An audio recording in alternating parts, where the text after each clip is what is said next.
Temos a honra aqui de receber o professor Mário Ávila. Tenho o prazer de passar a palavra.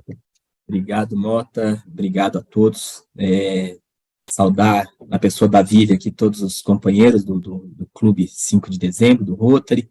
Saudar também nosso colega Bolos, que está aí, que é filho de um rotariano do Clube de Sobradinho, e todos os colegas que estão participando desse momento aqui com a gente.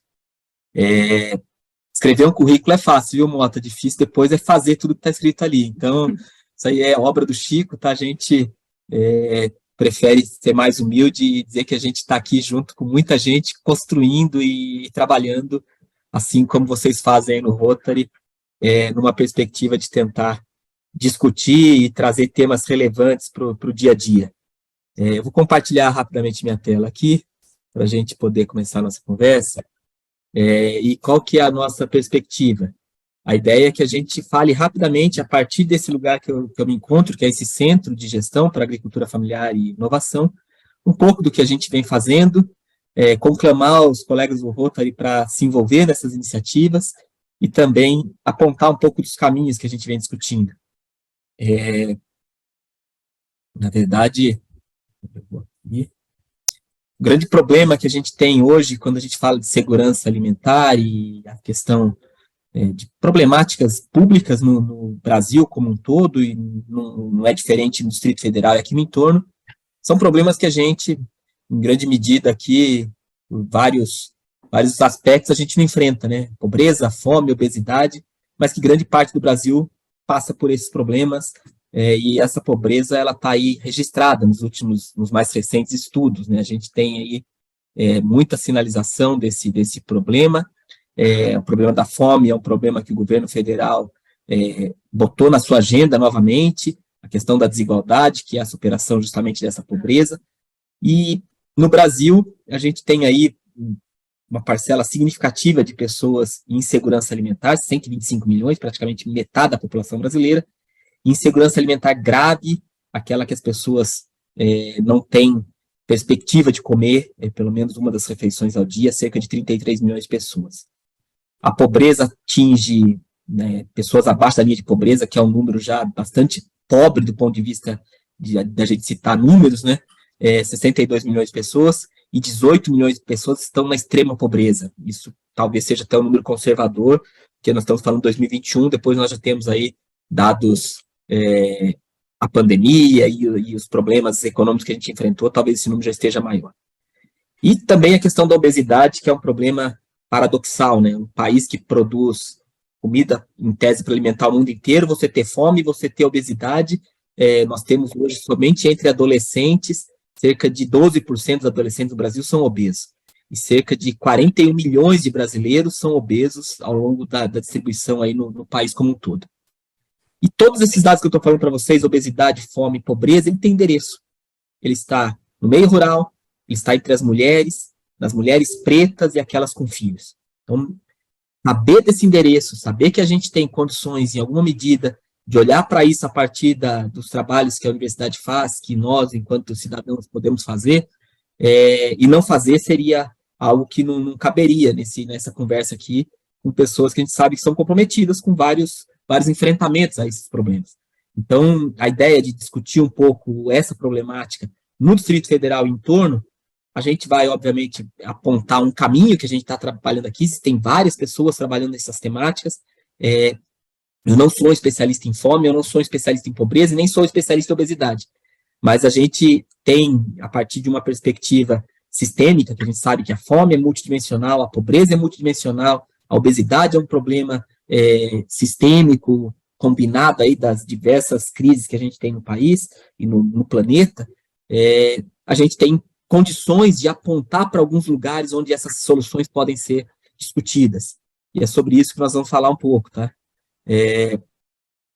Do ponto de vista de políticas públicas, que é onde eu me insiro e trabalho mais, eu discuto bastante as perspectivas de políticas públicas orientadas para essas soluções. Nós temos ação social, nós temos estímulo ao empreendedorismo, nós temos diversas políticas. Eu vi que estava chegando aí na sala a Johanna, que é uma colega nossa lá do Ministério do Desenvolvimento Social. Temos colegas aí que estão acompanhando, ligados ao Ministério da Agricultura. Nós acreditamos que é possível apontar frentes para enfrentar esses problemas a partir de uma tríade, que a gente chama aí da inclusão produtiva, da alimentação escolar e das compras públicas, que são estimuladas para os órgãos públicos fazer a partir daquilo que a gente chama de agricultores familiares. Agricultores familiares são aqueles agricultores que têm até 4 módulos fiscais, né, que equivale aí em pequenos agricultores, que basicamente têm a sua mão de obra oriunda da própria família, são comunidades ribeirinhas, quilombolas, pescadores, extrativistas, os agricultores de assentamentos de reforma agrária, e essas pessoas, tudo que a gente tem visto em vários estudos apontam que elas são as responsáveis por produzir aquilo que a gente come em grande medida. O que o nosso agronegócio produz e exporta é super importante para a balança comercial, mas não é comida, é commodity, às vezes orientada para alimentação animal, às vezes orientada para a produção de energia, e nós temos uma necessidade, todo mundo busca comer coisa saudável, comida orgânica, comida de qualidade, comida sem agrotóxicos, comida sem veneno, e esses agricultores familiares, pela sua história, pela sua relação com o meio onde eles vivem, são as pessoas que têm uma propensão a trabalhar isso. E no entorno de Brasília, e no próprio Distrito Federal, a gente tem um contingente grande de agricultores familiares que tem, em alguma possibilidade, a partir dessas pesquisas que a gente tem feito, desses estudos que a gente tem feito, condições de contribuir, sobretudo para fornecer comida de verdade para as pessoas.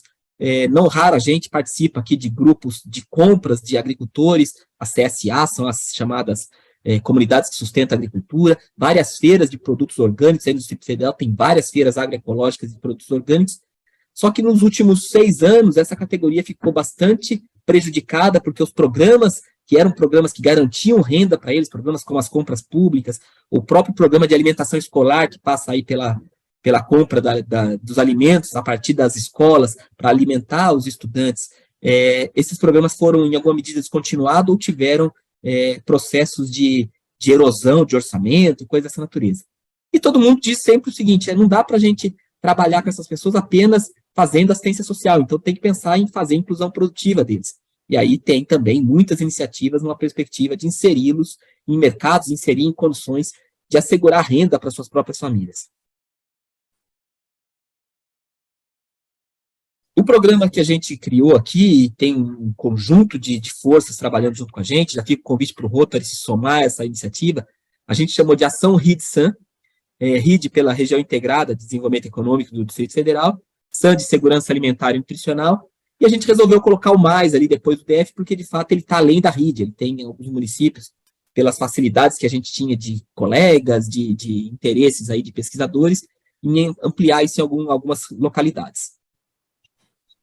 Então a gente olhou aqui para o Distrito Federal com o leste goiano, aí é uma das áreas de abrangência, o caminho para a Chapada dos Veadeiros e um pouco do Vão do Paraná, então essa parte localizada aqui no noroeste, o noroeste do Distrito Federal, né, da parte goiana do entorno, e um pouco também nesse noroeste de Minas, aqui onde tem o Naí, tem algumas outras cidades aqui, Buritis, que a gente também tem bastante inserção e cuidados de olhar para isso. O projeto ele não tem uma perspectiva de fazer fluxos de mercadorias rodar a partir de um município desse para Brasília. A gente quer intervir de forma de incidência política junto às prefeituras, junto às comunidades, junto às organizações, às escolas, aos próprios clubes de Rotary desses municípios, numa perspectiva de trazer uma reflexão de por que não reforçar as compras desses alimentos, desses agricultores. Então, a gente fez um recorte aqui no Google Maps, onde a gente se localiza, né? Então, a gente tem aí, basicamente, Brasília, aqui nessa porção inferior esquerda, mas a gente tem aqui um olhar para um percurso aqui que vai no sentido da Chapada dos Veadeiros, e outro percurso que vem para o lado aqui de Unaí e Arinos, que é uma outra região também que tem uma presença bastante grande de agricultores familiares. Obviamente que nós poderíamos ampliar isso aqui para onde a gente quisesse, teria condições de colocar esse mesmo desenho lá no Nordeste, que tem uma presença maciça de agricultores familiares, mas o importante para a gente era estar atuando aqui onde a gente vive, onde a gente tem uma relação com as pessoas, né? E o que é esse projeto? É um projeto multidisciplinar de pesquisa, de incidência política, de articulação e uma observação para tentar fortalecer essas compras públicas. Então, os municípios que a gente está atuando preferencialmente são esses que estão colocados aqui, Goiás, Minas e o próprio Distrito Federal. E o que a gente tem de desenho nesse projeto, basicamente? É a ideia de pensar uma plataforma de declaração das informações a partir dos jovens da agricultura familiar que estão nesses lugares. Por que trabalhar com jovens? É uma estratégia para fazer com que a juventude volte a olhar para o espaço rural. O espaço rural hoje ele está esvaziado, o agronegócio é uma atividade que basicamente não precisa de gente, e a agricultura familiar, dado as dificuldades de trabalhar, porque são serviços muito pesados, ninguém está disposto a ficar embaixo de sol com uma enxada, boa parte desses jovens migram para cidades buscando oportunidades e acabam se inserindo em subempregos, ou vão para o mundo das drogas, para o mundo dos crimes. Então, a ideia de aproximar esse trabalho com jovens é falar para eles, olha, aqui nós temos tecnologia para você trabalhar no campo, numa perspectiva de gerar informação para a gente. Uma outra frente que o projeto tem se dedicado, Vivian, é a ideia de pensar um pouco do diagnóstico da produção e da comercialização que acontece nesses municípios, numa perspectiva de dizer para o gestor, isso eu fiz uma experiência recente com o prefeito de Formosa, em Goiás, que é onde eu moro, perguntei para ele, você sabe quanto que a agricultura familiar dinamiza a sua economia? E ele não sabia dizer. Existem alguns estudos que dizem que para cada R$1 investido na agricultura familiar, pode-se gerar até R$20 na economia local. Isso é um volume de dinheiro bastante significativo, e quando a gente está comprando dos Ceasas, comprando de grandes hipermercados, grandes supermercados, esse dinheiro está indo embora. Então, a gente tem uma perspectiva de dinamização econômica a partir de um projeto desse, e para isso, uma das primeiras coisas que a gente implementou é o que a gente chama aí de Observa-se, é o Observatório das Compras Institucionais. Vai sair um decreto agora, a partir do desenho que o governo federal está fazendo, que vai obrigar as organizações públicas a comprarem pelo menos 30% das suas compras de alimentos da agricultura familiar. Pense, Gilmar, lá no CDS, o nosso cafezinho. Aquele cafezinho, ele é comprado sem, obviamente, a universidade compra nos modelos de licitação, menor preço. Mas se houver um decreto, e esse decreto incluir que as universidades públicas também fazem parte desse processo, ela vai ter que comprar pelo menos 30% do cafezinho a partir da agricultura familiar. Os restaurantes universitários, hospitais universitários e várias outras frentes, podendo comprar, em algumas delas já existe a obrigatoriedade, no caso das compras para alimentação escolar, associada ao PNAE, já existe essa obrigatoriedade, mas agora vai surgir a necessidade de que Exército, Forças Armadas, de maneira geral, que tem um contingente de pessoas que precisam comer, comprem uma parcela, pelo menos, obrigatória desses produtos da agricultura familiar. Esse é dinheiro que a gente chama assim, dinheiro direto no município circulando. E esse é o processo que a gente quer dinamizar, mostrar para os gestores, mostrar para a sociedade que se o dinheiro ficar ali na cidade, aquilo ali dinamiza várias frentes da economia. E tem uma outra iniciativa que a gente está dialogando com o Ministério Público, também a partir desse projeto, que é chamada de Catrapovos. Esse é um diálogo que o Ministério Público faz uma interferência bastante forte nos municípios onde tem comunidades tradicionais ou povos e comunidades tradicionais, de maneira geral, indígenas, ribeirinhos, quilombolas, para que essas cidades fortaleçam as compras dessas comunidades. Então, esse é uma outra perna que a gente tem nessa iniciativa. Só para vocês terem uma ideia, do Distrito Federal, apenas as compras da alimentação escolar, o que significa em números, já olhando para os números atualizados dessa perspectiva, tá? O Distrito Federal tem aproximadamente, na rede pública, 462 mil estudantes. Para cada estudante, o FNDE repassa para o município, ou no caso do Distrito Federal, um valor, esses valores estão na segunda coluna. Então, para um aluno do ensino de jovens e adultos do EJA, 41 centavos por aluno dia por refeição para ele comer, ao longo dos 200 dias letivos. Ensino fundamental e ensino médio, 50 centavos por aluno dia. Pré-escola, 0,72, aqueles alunos que ficam em tempo integral, R$ 1,37, e para as creches também R$ 1,37 para cada aluno dia. Esse é o valor que é repassado do orçamento federal para os municípios executarem sua política de alimentação escolar. Obviamente, o município pode complementar, deve complementar, o Estado também poderia fazer isso, mas olhando apenas para esse número que o FNDE repassa para o município, nesse caso aqui para o Distrito Federal. 462 mil alunos no Distrito Federal na rede pública, só é repassado isso na esfera da rede pública, nessas categorias que eu coloquei aí, tem algumas outras que eu não citei para a tabela não ficar muito grande.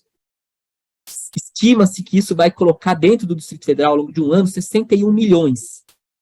Se 30% desses 61 milhões for gasto efetivamente na compra de produto da agricultura familiar, nós estamos falando de 18 milhões, somente no Distrito Federal.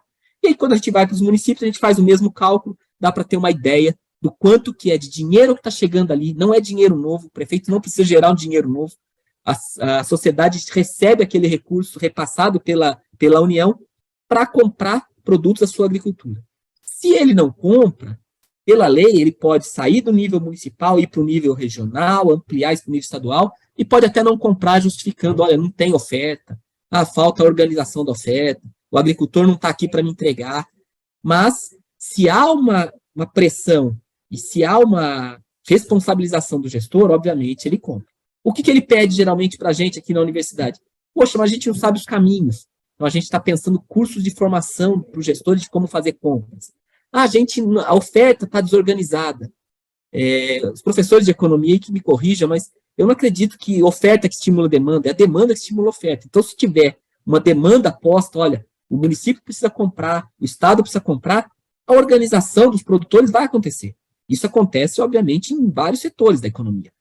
As ofertas, elas são organizadas a partir de uma demanda que vai pressionando.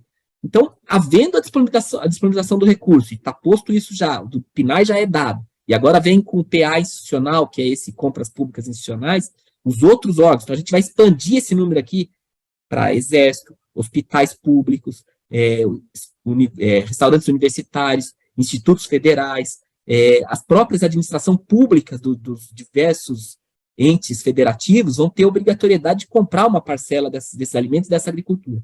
Isso é dinâmica econômica pura, tá? Não estou criando nada, mas esse é um dos programas, essa ideia de comprar da agricultura familiar, que o Brasil tem uma expertise imensa. Desde 2003 a gente vem aprimorando esse programa, ele foi descontinuado, agora ele volta, ele é copiado no mundo inteiro. Eu estive no Paraguai, já estive no Chile, as pessoas todas querem copiar esse programa, então acho que é uma perspectiva muito boa. Agora, lógico, sozinho, um projetinho de pesquisa aqui com o professor Mari e mais meia dúzia de estudantes não dá conta de fazer isso. Então a gente está buscando parceiros, mostrando isso para várias frentes, numa perspectiva de garantir que a gente alcance e consiga colocar isso num bom debate. Não imagino que eu consiga esgotar a conversa aqui, tem muito mais coisa que a gente está pretendendo fazer, a gente está fazendo muita interlocução com o governo federal, com os governos municipais, com o governo estadual, estamos buscando experiências fora, eu estou indo na semana que vem para Natal para conhecer experiências que estão funcionando lá no Consórcio Nordeste. Então a gente tem que acreditar que o que não pode acontecer é não dinamizar esse setor da economia. Esse é um setor importante e é justamente voltando lá naqueles primeiros slides, onde está a pobreza, onde está a fome e onde estão os grandes problemas de obesidade. Então, se a gente tiver condições de incluir de alguma maneira essas pessoas na dinâmica econômica a partir de uma compra, não é a única compra, tá? Eles têm vários outros mercados para vender, mas essa é uma compra que a pessoa pode dormir, botar a cabeça no travesseiro, seguro de que ele vai vender e vai receber. Afinal de contas, todo mundo quer vender para governo. Aqui em Brasília, a gente conhece milhões de pessoas que vivem aqui, bem, inclusive, nos lagos, vendendo para governo. Então, por que não permitir essa oportunidade para os pobres, para os pretos, para os agricultores familiares, para as mulheres que têm filhos, para as mulheres que têm todos esses problemas que a gente colocou e que estão aqui, dentro de Brasília, nos entornos. E aí, quando a gente fala isso, a gente está também expandindo isso para a agricultura urbana. Hoje nós temos aí uma preocupação muito grande de trazer isso para dentro das cidades, tá? Não é apenas aquele sujeito que vive lá na roça, escondido no campo. Nós estamos olhando também para aqueles sujeitos que estão aqui dentro da cidade, produzindo em terrenos pequenos, em fundo de quintal, que tem também condições de trazer um pouco dessa estratégia para o nosso debate. Então, em linhas gerais é isso, Vinícius, apenas para mostrar para vocês um pouco do que a gente está dialogando aqui. É uma construção que está começando agora, a gente tem apoio aí para iniciar os trabalhos de uma parte desse projeto com o apoio da Fundação de Apoio à Pesquisa do Distrito Federal, a Universidade de Brasília também coloca alguma energia, o WWF Brasil tem participado nesse debate, o Ministério Público também, agora fica o convite aí para o Rotary também colocar um pouquinho de energia nisso com a gente, tá bom? Obrigado e fica aqui à disposição agora. Professor Mário, muito obrigado. Johanna, a palavra é sua. Oi, gente. Bom dia, boa tarde, né?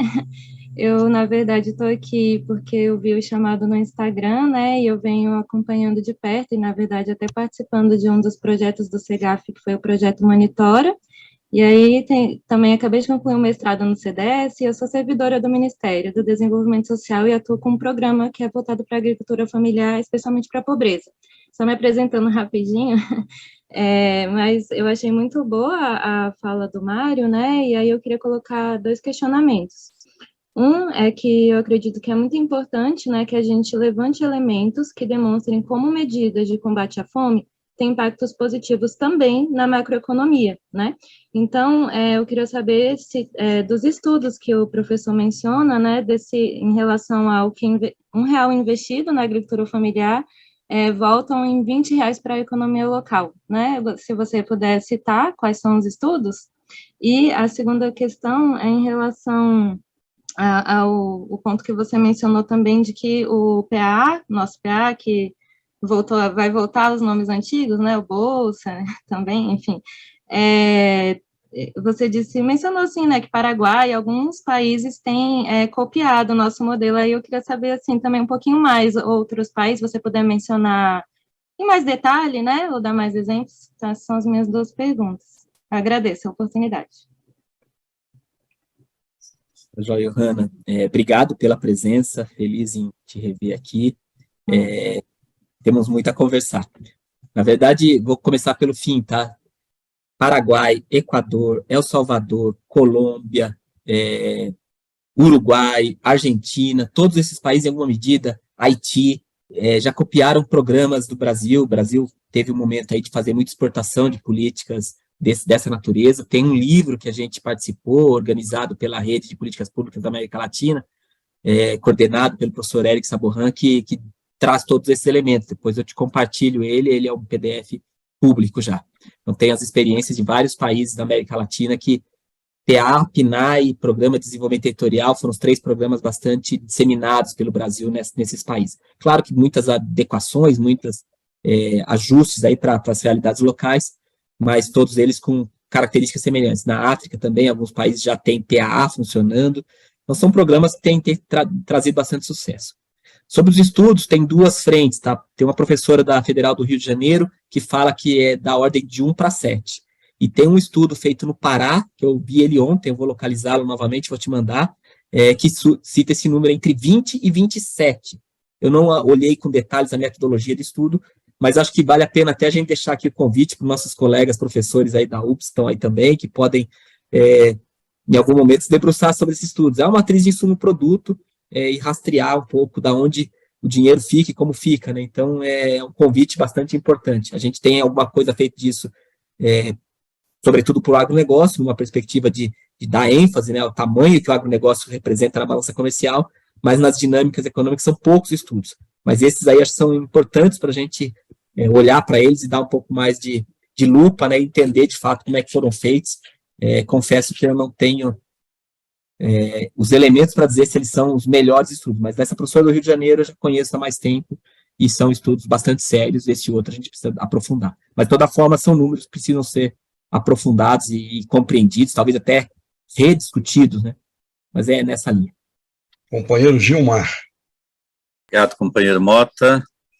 Bom, meu caro Mário, parabéns aí pela apresentação. Eu queria fazer uma pergunta e ver qual, na linha assim, de qual estratégia que vocês estão adotando para discutir essa relevância da agricultura familiar para o município, né?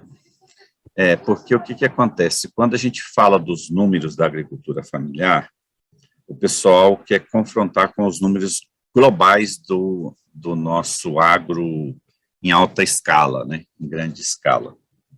E, na verdade, eu diria que 99% dos...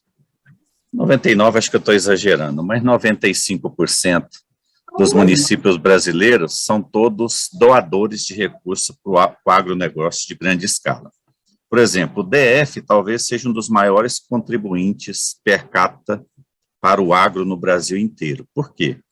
Porque o agronegócio, eu não vou nem falar de ser subsidiado, eu vou falar de um ponto que é muito importante, ou seja, ele é um grande gerador de divisas para nossa balança comercial, isso é um ponto extremamente importante, mas o ponto muito negativo para cada uma das cidades é que toda vez que uma saca de soja, uma saca de milho, um produto do agro de grande escala é vendido, que transita pela balança comercial, a Lei Candir devolve um valor que tira de todos os outros municípios, né, o recurso correspondente àquilo que seria, né, a contribuição tributária daquele grande agronegócio, né. E toda vez que a gente vai discutir com prefeitos, vereadores, tem uma dificuldade enorme, porque vem a barreira de que o agro é muito importante, o agro como um todo. Sim, o agro ele é importante, sim, não estou discutindo importância, mas eu quero saber o seguinte, como fazer o prefeito entender que a agricultura familiar de pequena escala, que é geradora de divisas para o município, que o dinheiro fica ali dentro, circulando, enquanto que o agro de grande escala, ele é concentrador de renda e ele leva recursos do município. Como é que está essa discussão? Os prefeitos estão conseguindo entender isso? Como é que está essa questão hoje que vocês estão discutindo aí? Gilmar, obrigado pela provocação e também já pela reflexão. De fato, isso não é fácil. Grande parte dos gestores, né, do executivo e também do nosso legislativo bancado, em alguma medida, por bancadas relacionadas ao agro. Então, a gente não tem muita facilidade de falar isso com as pessoas, mas quando a gente mostra números, as coisas mudam.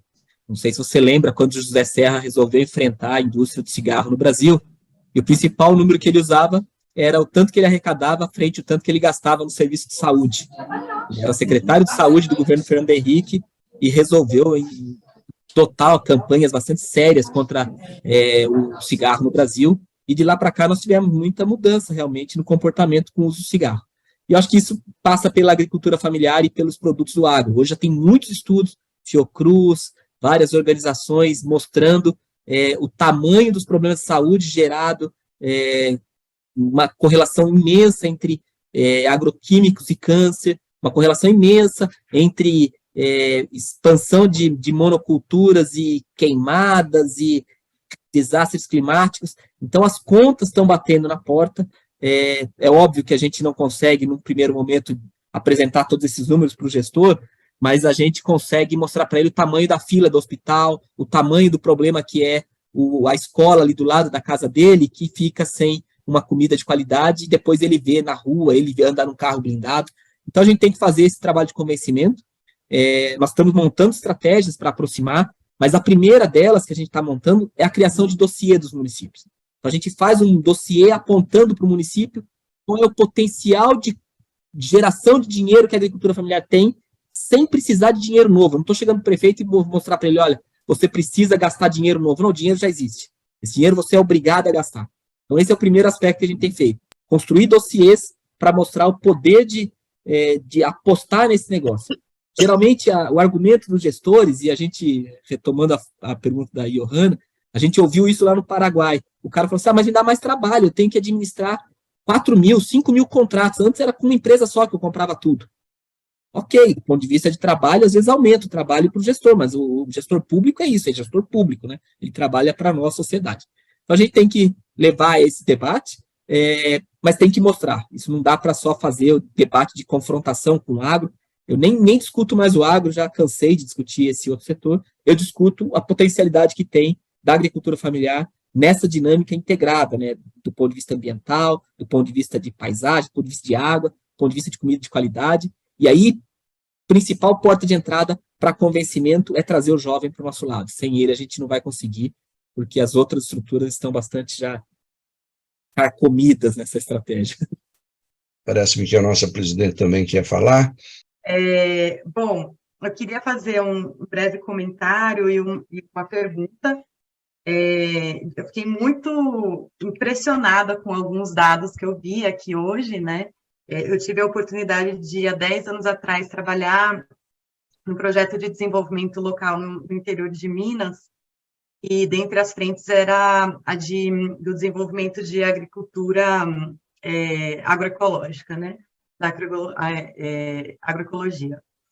E aí, PAA, PENAI, né, todas essas políticas públicas trabalhando, né, em consonância com os produtores locais, enfim.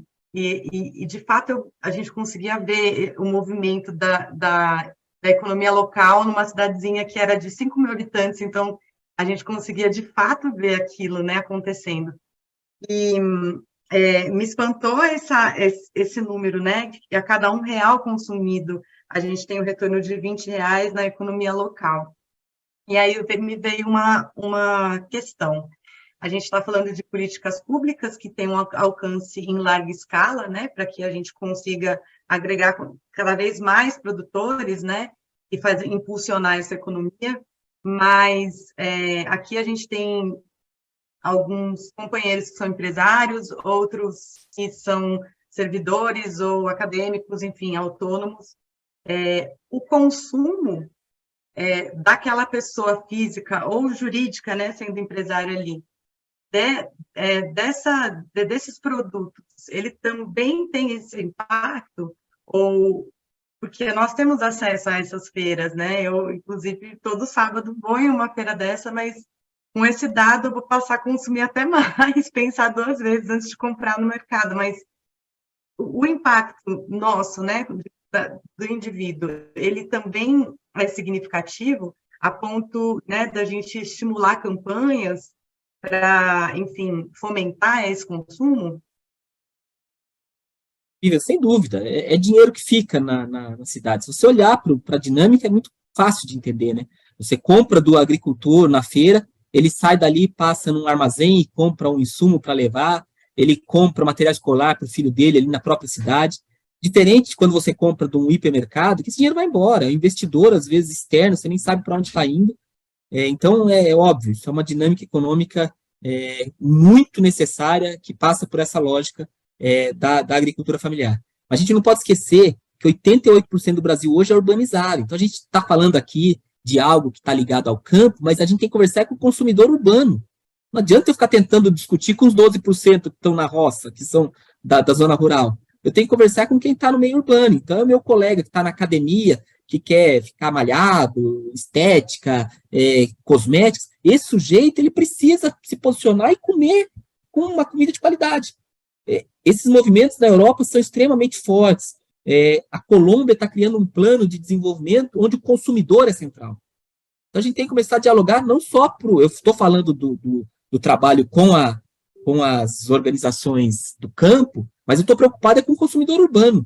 É esse o jeito que a gente tem que falar. E acho que aqui a gente está falando com boa parte de consumidores urbanos. Nós temos um papel fundamental nisso, assim como os grandes investidores têm também, não financiar. Então, se você tiver investimentos, pergunta para o seu assessor de investimentos se você não está financiando o agronegócio, está desmatando a Amazônia. Às vezes está botando dinheiro lá e o cara está usando para derrubar mais uma árvore. Então, acho que não faz sentido algum. Se você tiver poder de escolha, você pode decidir isso. O colega nosso, professor Donald Sawyer, lá no CDS, ele dizia para a gente que as velhinhas do fundo de pensões de Nova York eram os principais objetivos da nossa mudança de mentalidade. Nós temos que lembrar disso sempre. Por favor, André, abra o seu microfone. O que eu tenho é uma consideração muito interessante para fazer, que é a seguinte. Ontem, o meu marido chegou na feira orgânica, meu marido é cozinheiro, e ele compra os produtos orgânicos de um agricultor local de São Bonifácio, eu moro em Florianópolis. Ele chega às 5h30 da manhã e sempre troca ideia com o tiozinho. E então ele perguntou, mas é você que planta? Você tem ajuda dele? Não. Mas você ainda ara com boi?